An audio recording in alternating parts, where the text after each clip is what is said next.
Franchement, c'est pas du tout évident. Il est très compliqué en fait de pousser la porte des restos. Très compliqué. En fait, les gens vous accueillent avec le sourire, vous ne demandent pas pourquoi vous êtes là. Perchissime, le magazine audio du Perche. Je suis Amélie Dague et je vous souhaite la bienvenue.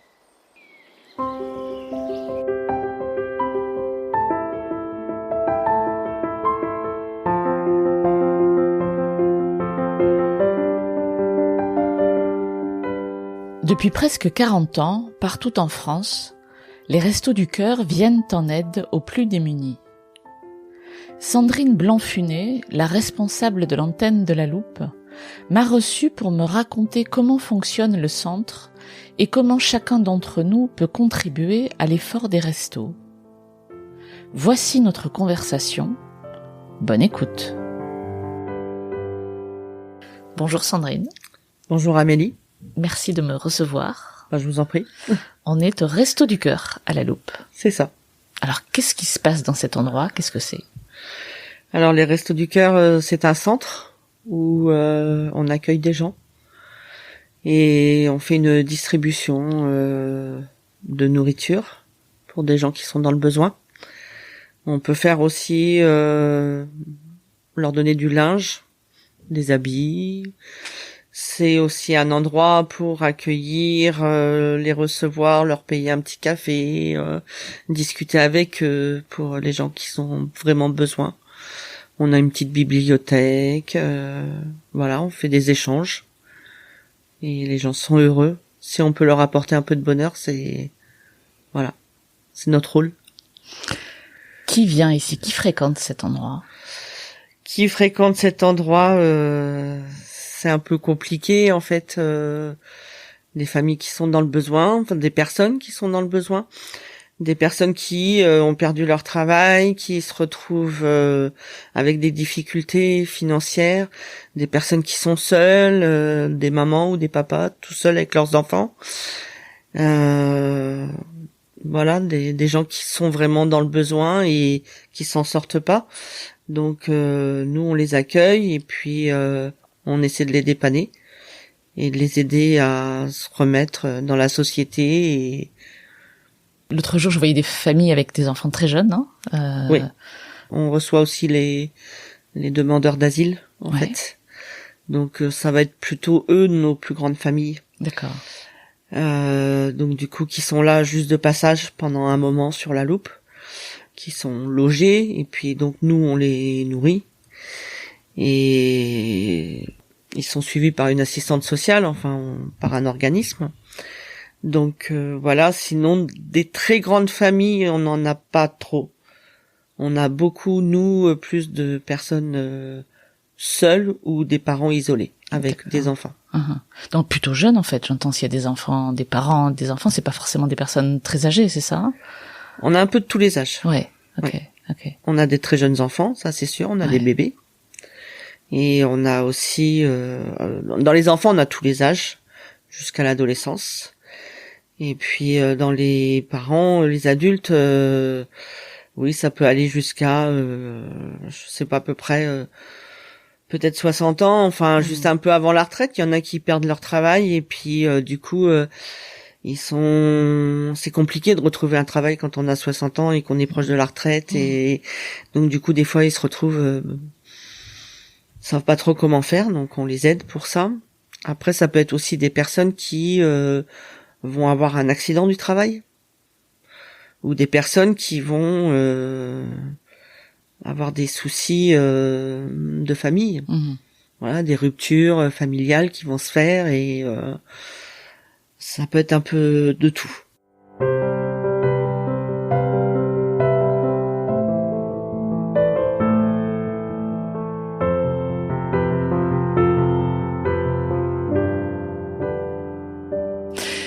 Et vous accueillez les gens sans condition, c'est-à-dire que vous ne demandez pas des preuves de quoi que ce soit. Si. Ah. On est obligé. D'accord. Parce qu'on peut pas recevoir tout le monde et ça devient de plus en plus compliqué pour les Restos du Cœur et donc du coup on est obligé pour les inscrire, de leur demander leurs papiers, les impôts, les allocations. D'accord. Enfin voilà, on est obligé de savoir combien ils ont d'argent qui rentre, combien ils ont de rentrées d'argent et combien ils ont de dépenses. Bien évidemment, il nous faut le loyer, les dépenses, les grosses dépenses d'électricité, d'eau, enfin voilà, tout ça on doit les contrôler. Donc on les rentre dans un ordinateur, enfin on les rentre dans l'ordinateur. Et du coup, c'est pas nous au niveau de la loupe qui décidons de qui on prend ou pas. En fait, il y a un barème qui est défini par les Restos du Cœur national et qui nous dit bon bah voilà, on rentre les données et puis on sait à la fin si oui ou non on vous prend ou pas. Donc il y a tout ce travail administratif aussi pour vous. Beaucoup de travail administratif. Ouais, d'accord. Donc on a 2 périodes d'inscription, la période d'inscription pour l'hiver et la période d'inscription pour l'été. Donc avant on avait beaucoup plus de monde pour l'hiver en fait, on prenait beaucoup plus de monde. Maintenant ceux qui sont là l'hiver sont là l'été, enfin voilà quoi, c'est parce que vous êtes ouvert toute l'année. C'est ça. OK. Donc grosse équipe de bénévoles quand même. Ouais, vous êtes combien? On doit être à peu près, je dirais qu'on est à peu près une quinzaine. Wow, tous bénévoles. Tous bénévoles. Voilà. Moi y compris, en tant que vous êtes responsable de centre, oui, je suis bénévole aussi. Du coup, on est un peu en manque de bénévoles, faut le dire ce qui est, parce que c'est vrai que c'est beaucoup de travail. Donc, entre autres, faire la distribution, c'est déjà une chose, mais il faut aussi faire les ramasses, donc le lundi matin. Le lundi matin, en fait, si vous voulez, on a les camions qui arrivent. Donc, on a un camion qui arrive de l'antenne des Restos du Cœur de Lucé. Eux nous ramènent de la marchandise qu'on commande. Nous, on fait nos stocks, on suit nos stocks toutes les semaines. Comme un magasin, quoi. Comme un magasin, ouais, c'est ça. On a un peu une épicerie, c'est un peu une épicerie solidaire. C'est une grande épicerie quand même. Ouais, c'est une grande épicerie. Et donc du coup, on suit nos stocks et en fait, on fait des commandes au niveau de l'antenne nationale, enfin départementale plutôt, je vais dire, pour leur dire, par exemple, il nous faut des légumes verts, enfin bon, voilà quoi. Donc ça, on fait nos commandes toutes les semaines. Donc eux, ils nous les ramènent une semaine ou 2 semaines après, ça dépend des stocks que eux aussi ils ont au niveau du département. Et après, on va faire des ramasses dans les magasins. Donc soit avec nos véhicules personnels, ou soit avec le camion de l'antenne départementale qui viennent avec nous pour voilà. Donc on a des magasins qui nous aident, qui nous donnent aussi de la marchandise. Donc après, du coup, le lundi matin, une fois qu'on a tout réceptionné, on trie tout. Voilà, faut tout trier. Tout mettre au frais dans les congélateurs ou voilà, trier tous les fruits, trier tous les légumes. Trier les yaourts, les compter. Ça, c'est un gros morceau de compter les yaourts. Parce qu'il faut qu'on vérifie toutes les dates, bien évidemment. Bien sûr. Parce que, tout ça, on est contrôlé au niveau, des dates. Et puis, on a un contrôle sanitaire, qui se fait tout le temps. Ouais. Donc, voilà. Et donc, ça, il faut qu'on compte les yaourts. Il faut qu'après, on puisse, pour les répartir selon les personnes, selon les familles. Donc il y a du gros travail de comptage. D'accord. Tous les fruits, les légumes, faut qu'on trie tout ce qui est bon à donner et pas bon en fait. Donc voilà, et après on sait comment on va répartir. Donc tous les lundis matins, en général, je fais le petit tableau par famille, nombre de familles qu'on va avoir dans la journée pour du lundi et du mardi, parce qu'on fait 2 distributions. Donc on a des gens le lundi après-midi et des gens le mardi matin. Et donc voilà, oui, c'est beaucoup de travail administratif. Parce que après c'est pareil, tout ce qu'on reçoit des magasins, on doit les rentrer en stock. Sauf les ramasses. Mais les ramasses, on est quand même obligé de les enregistrer parce que le magasin, si vous voulez, lui, il l'enregistre de son côté aussi. Ouais, bien sûr. Il enregistre combien il nous donne et nous on enregistre combien on reçoit. Ouais, voilà.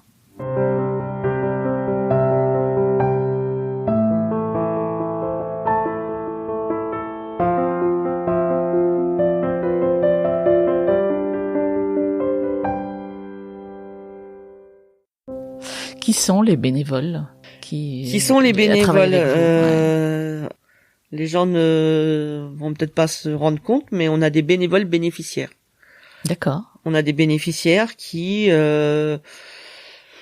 par leur engagement, par leur intérêt vis-à-vis des Restos du Cœur et parce que pour nous dire merci de ce qu'on leur donne, veulent s'engager. Donc, comment se passe un engagement au niveau des Restos du Cœur? Donc déjà, il y a une charte qui a été faite par Coluche. Et donc, en fait, parce qu'on prend pas tout le monde non plus comme bénévole. Il faut vraiment avoir l'esprit Coluche, du coup. Parce que, bien évidemment, les Restos du Cœur, il n'y a pas on parle pas de politique. On parle pas de religion. On parle pas de couleur, de racisme, évidemment. Parce qu'on accueille tout le monde. Et il faut être d'accord avec ça. Voilà. Ça, c'est la charte à Coluche. Il faut vraiment avoir l'esprit Coluche, quoi. C'est ça, l'esprit Coluche, c'est on accueille tout le monde. Et donc oui, on a 3 personnes qui sont aussi bénéficiaires depuis quelques années déjà. Des gens qu'on essaie de sortir et que par moment ils s'en sortent. Voilà, c'est des gens qui vont à un moment donné travailler, retrouver du travail, et puis puis après ça s'arrête et c'est toujours compliqué avec le chômage, etc. Donc du coup voilà. Sinon les bénéficiaires, les autres bénévoles, souvent les gens qui sont à la retraite, la majorité en fait, c'est souvent ça. Et puis moi par exemple, moi je suis pas à la retraite. J'ai compris.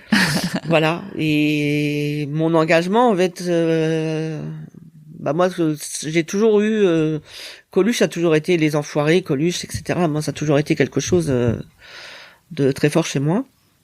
Et une période de ma vie qui a été compliquée aussi. Et que j'ai eu besoin d'eux. Et ils étaient là. Voilà. Du coup, maintenant, tout va très bien pour moi. Et en fait, du coup, je me suis engagée vis-à-vis d'eux. Donc, mon nouveau travail à côté, comme je disais, je suis pas à la retraite. Donc, mon nouveau travail à côté, je leur ai dit ce que je faisais. Ils ont compris mon engagement et ils le respectent. Et du coup, ils me laissent du temps, en fait. Voilà.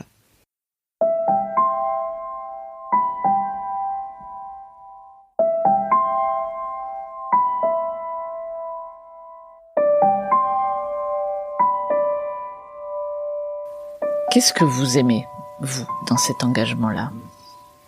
L'esprit d'équipe, l'esprit des restos, et puis la famille conforme en fait. Voilà.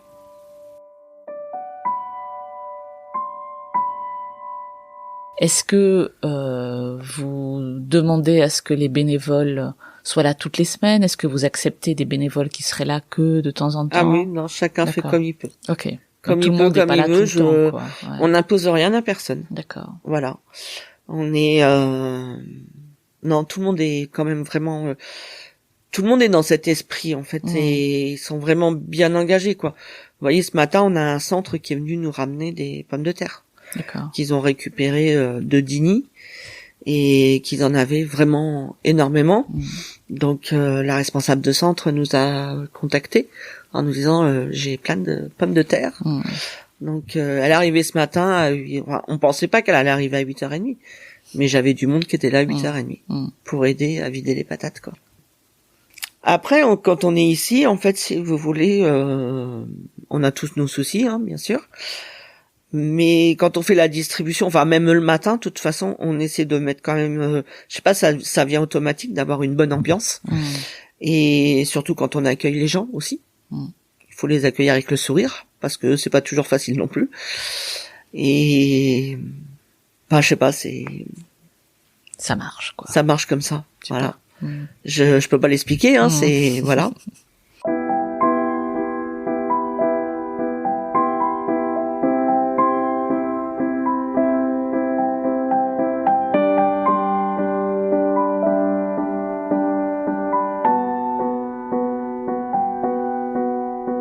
Il y a une dame tout à l'heure qui est venue apporter des chaussures. Oui. On peut apporter de tout. De tout. De la nourriture, éventuellement.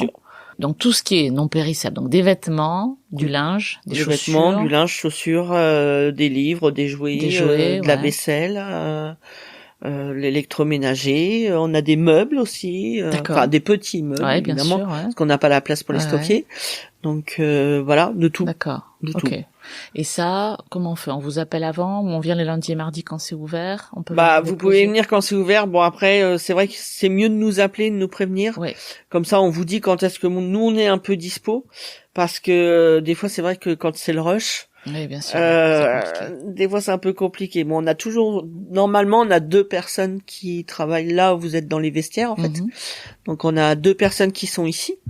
Donc si on a du monde qui se présente le lundi ou le mardi, donc voilà, après les filles elles vont s'en occuper et puis elles vont trier. Enfin. D'accord.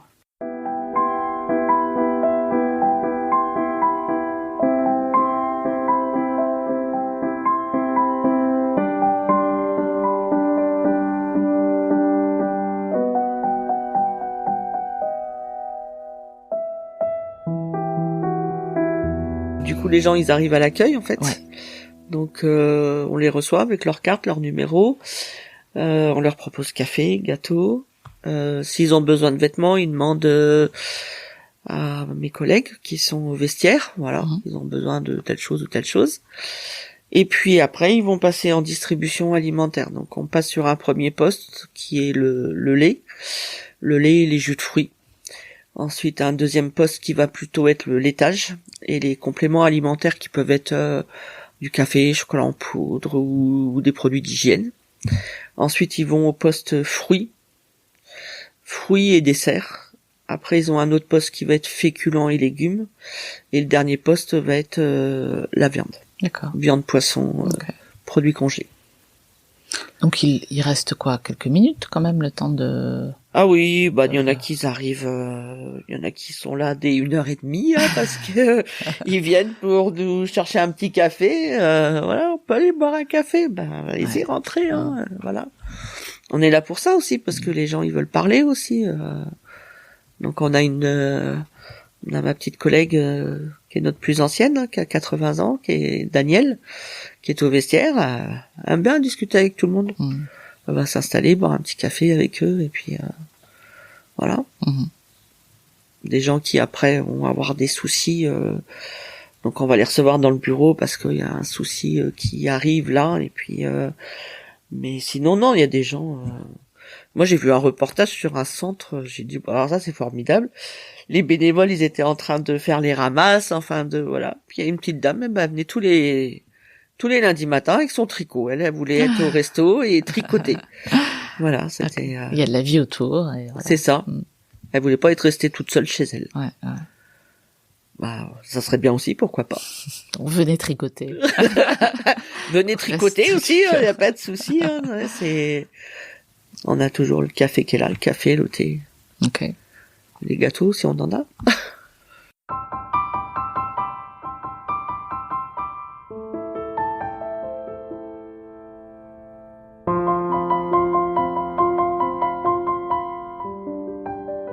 Donc 3 ans d'engagement bénévole au Resto du Cœur, depuis quelques mois responsable. Oui. Est-ce que, sans trop y réfléchir, vous pourriez me parler d'un moment ou d'un épisode, même une anecdote que vous auriez vécu ici dans ce centre et au cours de laquelle vous vous seriez dit oh là là, c'est vraiment pour ça que je m'engage. Quand j'ai poussé la porte la première fois pour les restos, quand j'ai téléphoné parce que j'avais besoin. Et je sais pas, quand j'ai découvert les restos en fait. Voilà. C'est leur accueil qui vous a... Ouais. C'est l'ancienne responsable de centre avec qui je suis toujours en relation. C'est les gens derrière leur parce que franchement c'est pas du tout évident. Il est très compliqué en fait de pousser la porte des restos. Oh, j'imagine. Très compliqué. Et en fait les gens qui vous accueillent avec le sourire, qui voilà. Qui vous jugent pas, sans doute. Aussi. Voilà. Qui vous demandent pas pourquoi vous êtes là. Bien sûr. Parce que après on rentre pas non plus trop dans le détail Évidemment, quand on s'inscrit au resto, bien sûr, alors on a une équipe d'inscripteurs, en fait. Oui, tout le monde ne voit pas tout, c'est ça que vous voulez dire, ça. Bien sûr. Donc tout le monde n'a pas accès au dossier et bon, même nous, on n'a pas, en tant qu'inscripteur, on n'a pas non plus le dossier entièrement. Ouais. Après, les gens, ils viennent dans le bureau, ils rencontrent une équipe de 2 personnes, inscripteurs, voilà. Donc après, il y en a qui vont s'épancher, qui vont nous dire, bah voilà, moi je suis là parce que j'ai ci, j'ai ça. Voilà, il faut être plein de compassion aussi, comprendre. Et puis du coup, puis il y en a qui veulent pas dire plus. C'est voilà.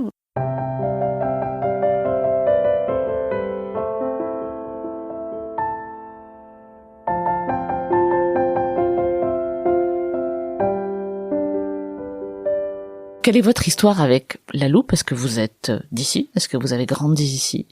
Alors moi, j'ai pas grandi à la Loupe. Ouais. J'ai grandi à Fontaine-l'Aiguillon.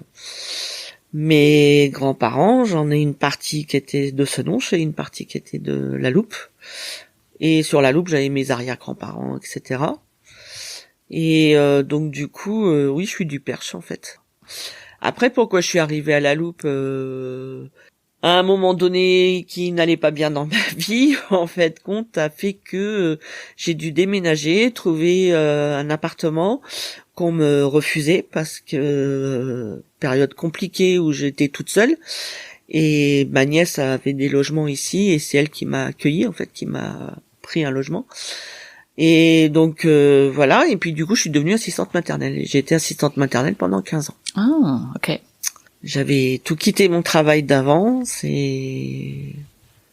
j'avais quitté la comptabilité, l'administratif. Voilà. Vous avez eu plein de vies dans une vie. C'est ça. Ouais, non, franchement, depuis mon enfance en fait. C'est vrai. Ouais. L'enfance compliquée aussi. J'ai perdu ma maman très jeune. Donc du coup, ça a été dur de se construire derrière et puis bon bah voilà, c'est plein de choses qui ont fait qu'on est là aujourd'hui à discuter. C'est ça. Et puis qui fait que bah peut-être que je comprends aussi les personnes qui ont des problèmes aussi dans leur vie.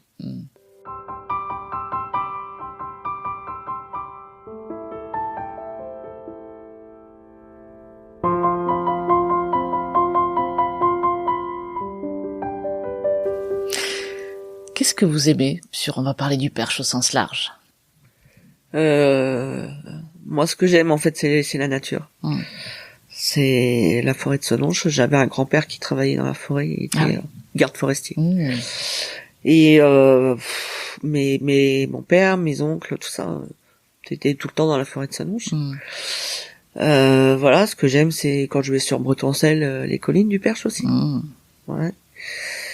Non, il y a plein de choses. Plein de choses. J'aime la nature, j'aime l'histoire. Ouais. Voilà, j'aime la généalogie aussi. Ouais. Ok. Je fais toute la généalogie de ma famille ici en fait, sur la Loupe. Vous êtes remonté loin? Ouais, assez, jusqu'à dans les années 1600. Ouais. Pas mal.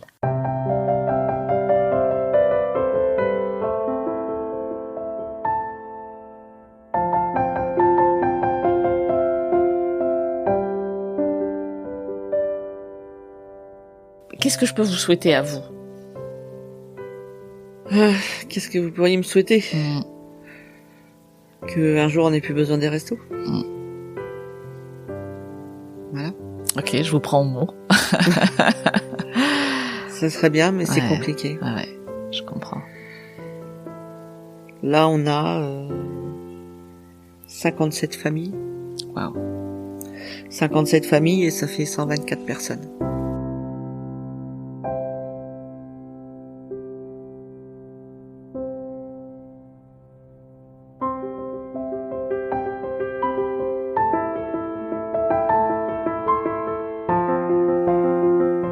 C'est la fin de cet épisode. Pour contacter les Restos du Cœur de la Loupe, prendre rendez-vous pour faire un don ou vous porter bénévole, appelez le 02 37 49 63 04. Si vous aimez Perchissime, parlez-en à tous vos voisins et suivez son actualité sur Facebook, Instagram ou LinkedIn. Merci pour votre écoute et à très bientôt.